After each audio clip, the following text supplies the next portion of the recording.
Was happiness really born a twin? I say yes. Happiness was definitely born a twin. And I'm sure many of you have heard that Lord Byron quote before. He seemed to really understand twins, although I don't think he was a twin.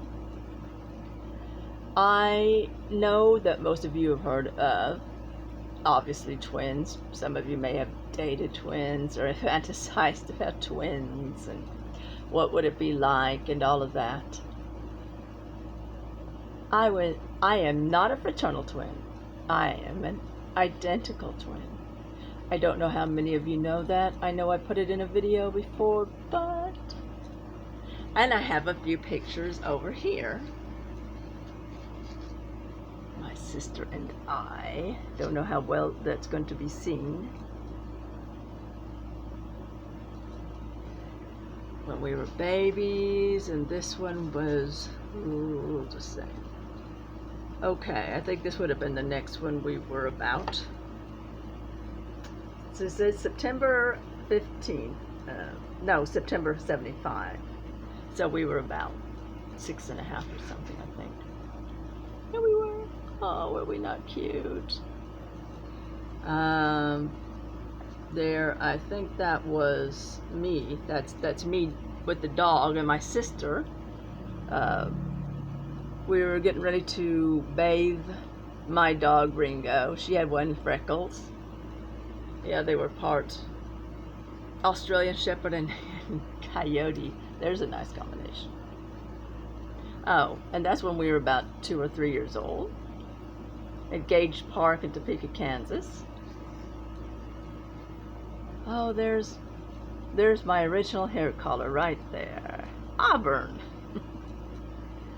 My sister, as you could tell, had a little bit darker hair. We were identical twins, but we still have that. And yes, we were identical.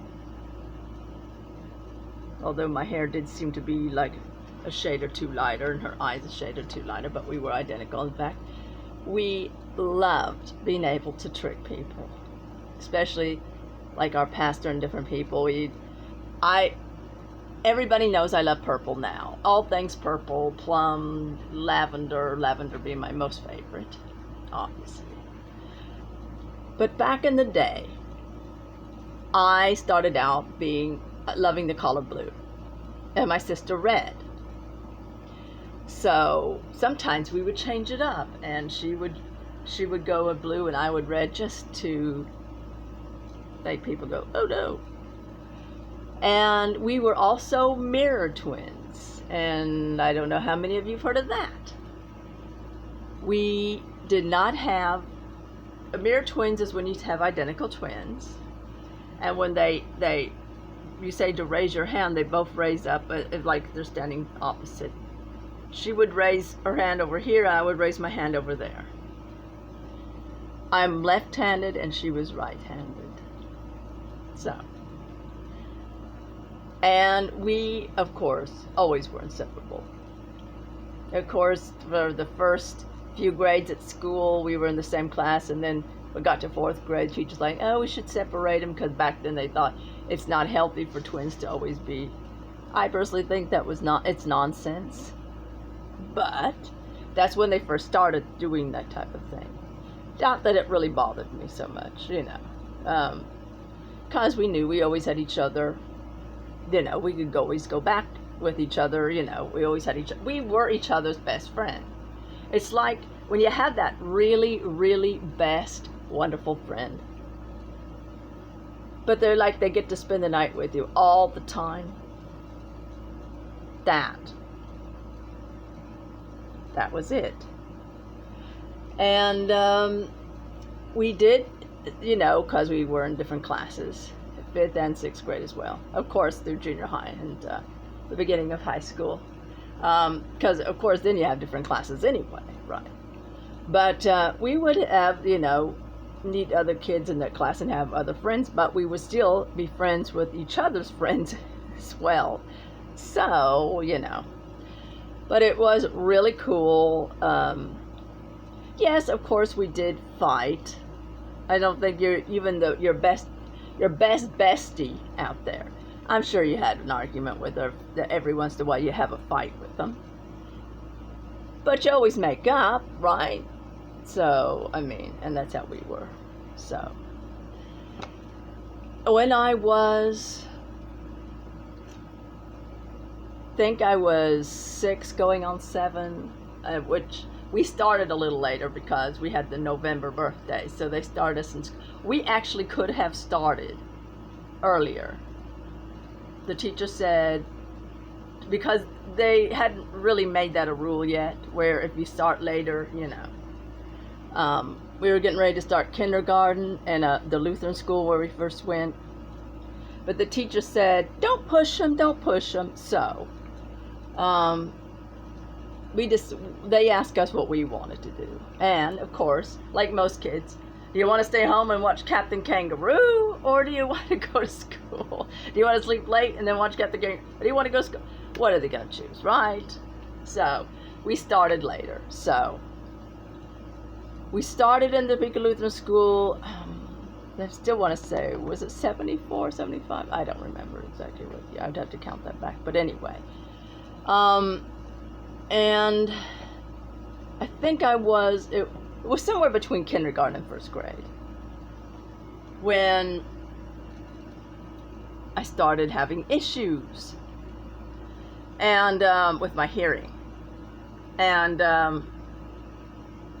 one day, my dad tells it that he was in the car with us. I guess my mom had gone in the grocery store, and he was saying something to me, Rebecca, back, you know, and I'd say anything, and he said, Rhonda, what's wrong with your sister? Because I was, you know, it's her name, Rhonda, and she said, oh, she can't hear you. And he said, what do you mean? She just can't hear very well. And of course I had been, you know. I still wonder about that, if that didn't have to do with us being taken or abducted or something, or I don't know. But all of a sudden, I started not being able to hear very well.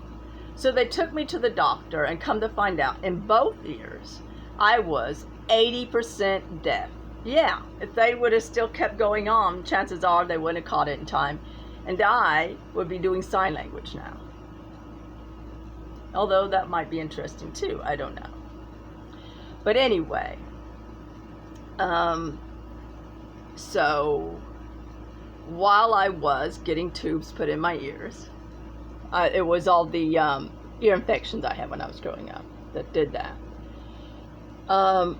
My sister, she said to my parents, they're hurting her, because she could feel my pain, even though I was probably out.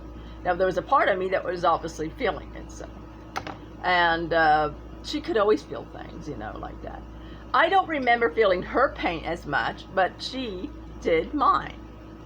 And you hear that sometimes with identical twins, they do have that, you know. And I know we always had that really strong connection.